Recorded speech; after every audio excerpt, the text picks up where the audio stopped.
Assalamualaikum warahmatullahi wabarakatuh. Perkenalkan, saya Sri Sukarsih, mahasiswa jurusan Administrasi Bisnis Prodi D3. Di sini saya akan membahas tentang konsep ilmu, 3 bidang ilmu, dan Pancasila sebagai nilai dasar pengembangan ilmu. Pengembangan ilmu pengetahuan dan teknologi atau IPTEK dewasa ini mencapai kemajuan pesat sehingga peradaban manusia mengalami perubahan yang luar biasa. Pengertian ilmu secara umum dapat kita pahami sebagai salah satu cabang ilmu yang dipelajari untuk mendapatkan pengetahuan baru yang lainnya. Misalnya saja ilmu pengetahuan alam, ilmu pengetahuan sosial, dan sebagainya.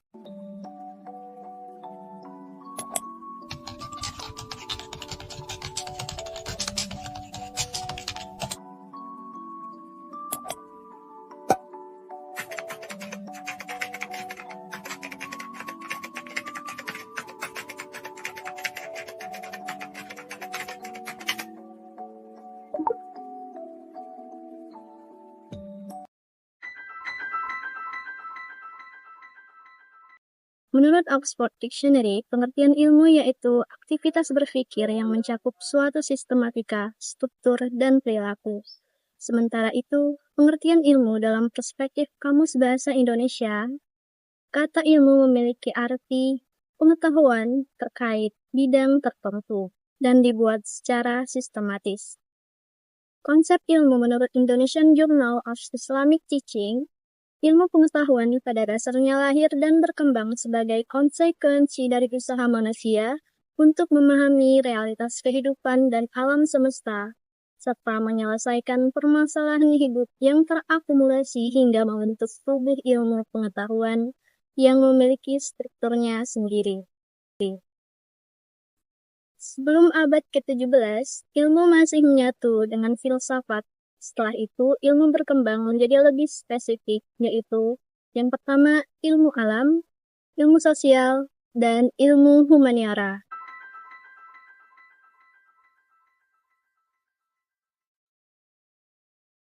Ilmu alam atau natural science merupakan ilmu yang mempelajari alam, benda-benda fisik, energi, makhluk hidup, dan seluruh gejala alam yang bisa diamati dengan panca indera, menggunakan observasi, menggunakan eksperimen untuk membuktikan suatu hasil yang pasti dan terukur, serta objeknya nyata atau empiris.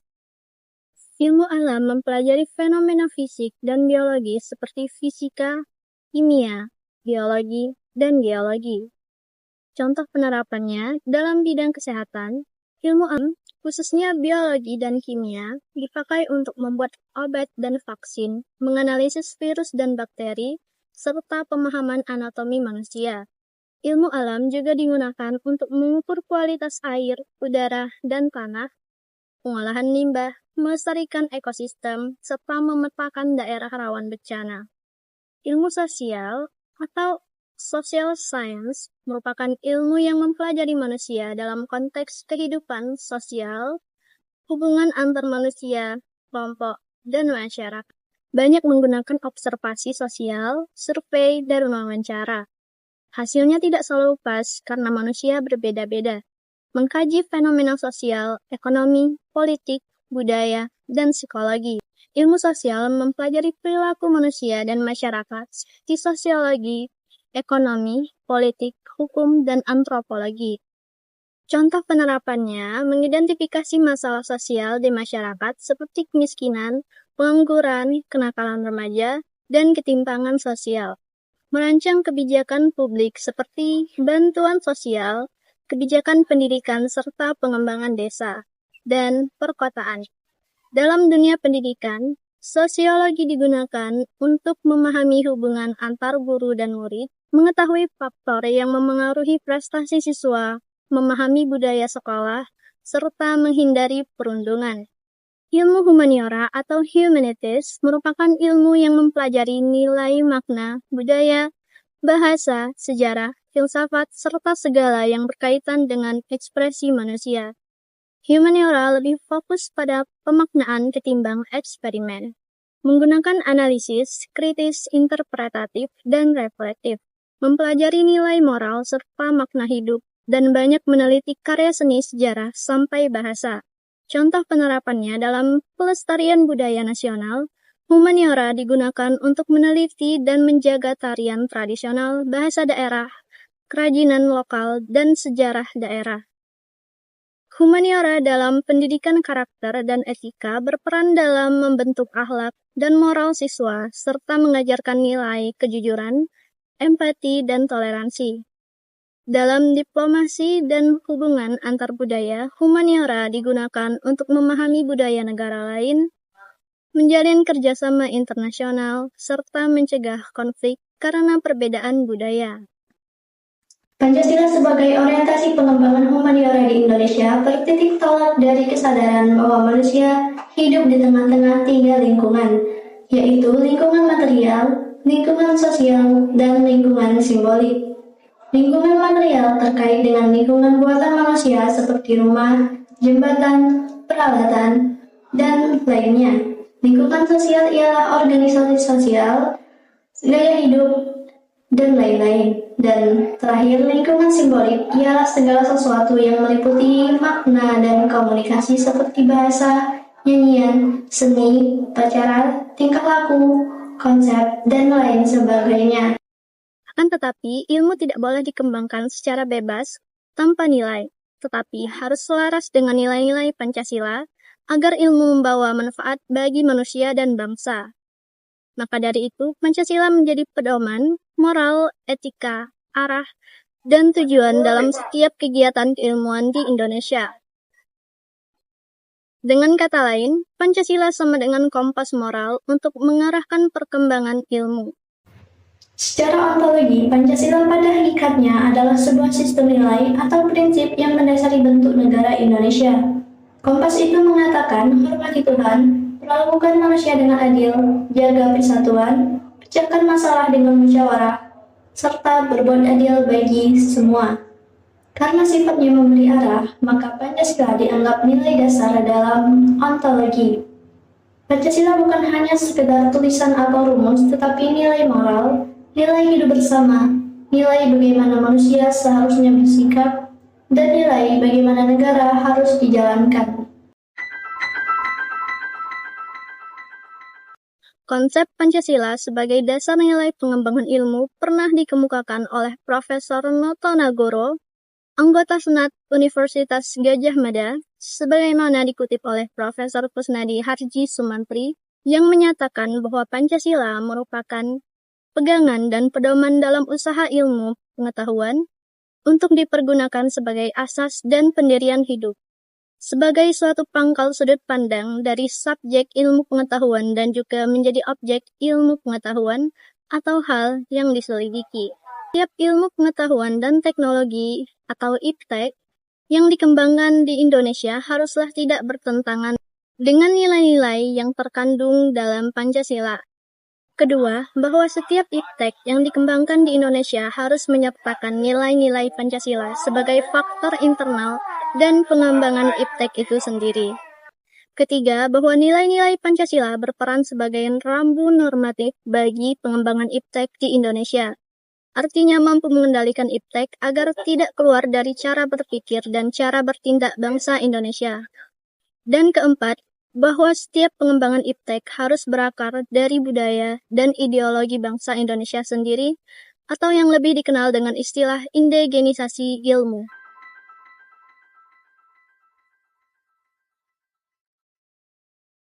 Sumber historis Pancasila sebagai dasar nilai pengembangan ilmu di Indonesia dapat ditelusuri pada awalnya dalam dokumen negara, yaitu pembukaan Undang-Undang Dasar 1945, alinea keempat pembukaan Undang-Undang Dasar 1945.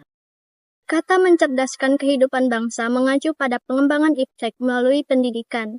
Amanat dalam pembukaan Undang-Undang 1945 yang terkait dengan mencerdaskan kehidupan bangsa itu haruslah berdasar pada nilai-nilai ketuhanan yang Maha Esa, dan seterusnya yakni Pancasila.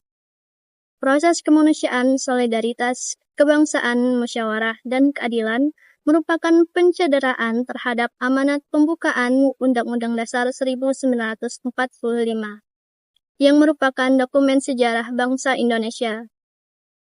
Sumber sosiologis Pancasila sebagai dasar nilai pengembangan ilmu di Indonesia dapat ditemukan pada sikap masyarakat yang sangat memperhatikan dimensi ketuhanan dan kemanusiaan sehingga manakala iptek tidak sejalan dengan ketuhanan dan kemanusiaan biasanya terjadi penolakan. Sumber politis Pancasila sebagai dasar nilai pengembangan ilmu di Indonesia dapat dirunut ke dalam berbagai kebijakan yang dilakukan oleh para penyelenggara negara.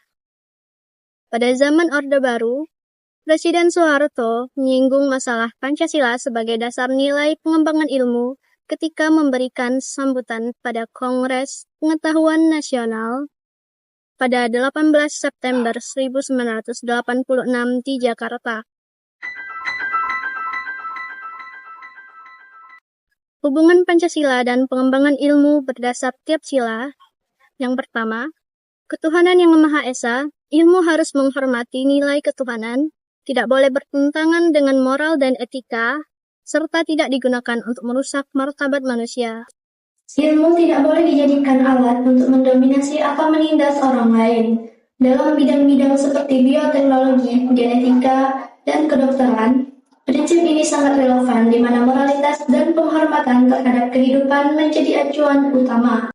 Contohnya, teknologi tidak boleh dipakai untuk penipuan, eksploitasi, atau kriminalitas. Yang kedua, kemanusiaan yang adil dan beradab, ilmu harus menjunjung tinggi kemanusiaan dan tidak boleh melanggar asasi manusia.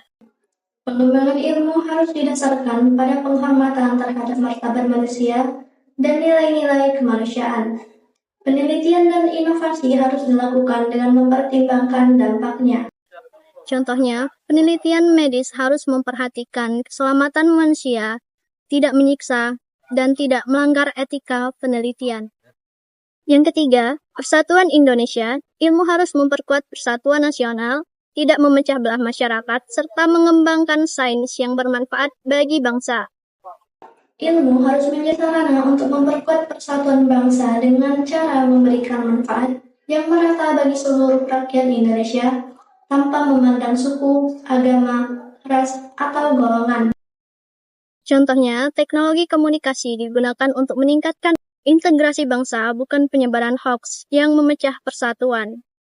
Yang keempat, kerakyatan yang dipimpin oleh hikmat kebijaksanaan dalam permusyawaratan perwakilan, ilmu harus dikembangkan secara demokratis, menghargai pendapat, dan transparan, serta dapat diuji bersama. Setiap penelitian dan kebijakan ilmiah harus melibatkan partisipasi masyarakat dan dijalankan dengan prinsip musyawarah untuk mencapai mufakat. Contohnya, kebijakan ilmiah bidang kesehatan dibuat berdasarkan musyawarah para ahli dan data ilmiah. Dan yang kelima, keadilan sosial bagi seluruh rakyat Indonesia, ilmu harus bermanfaat untuk kesejahteraan semua, tidak hanya dinikmati oleh kelompok tertentu atau menambah kesenjangan sosial. Inovasi di bidang teknologi, ekonomi, dan sosial harus dilakukan dengan mempertimbangkan distribusi yang adil dan tidak menimbulkan ketimpangan sosial. Ilmu pengetahuan harus menjadi sarana untuk meningkatkan kesejahteraan masyarakat, terutama kelompok-kelompok yang paling rentan dan terpinggirkan. Contohnya, inovasi teknologi tepat guna untuk membantu masyarakat desa. Pancasila sebagai dasar nilai pengembangan ilmu artinya kelima sila, Pancasila, merupakan pegangan dan pedoman dalam pengembangan ilmu pengetahuan dan teknologi. Sebagai dasar negara, Pancasila memberikan nilai-nilai yang mendasari pengembangan ilmu pengetahuan yang tidak hanya berfokus pada kemajuan teknologi, tetapi juga memperhatikan aspek etika, moral, dan sosial. Dalam konteks ini, Pancasila tidak hanya menjadi pedoman dalam kehidupan bermasyarakat, tetapi juga menjadi landasan dalam penelitian pengembangan ilmu dan penerapan ilmu pengetahuan yang bermanfaat bagi seluruh rakyat Indonesia. Oleh karena itu, pengembangan ilmu pengetahuan di Indonesia harus selalu berlandaskan pada nilai-nilai yang terkandung dalam Pancasila untuk memastikan bahwa ilmu yang dihasilkan memberikan kontribusi positif bagi kemajuan bangsa dan negara.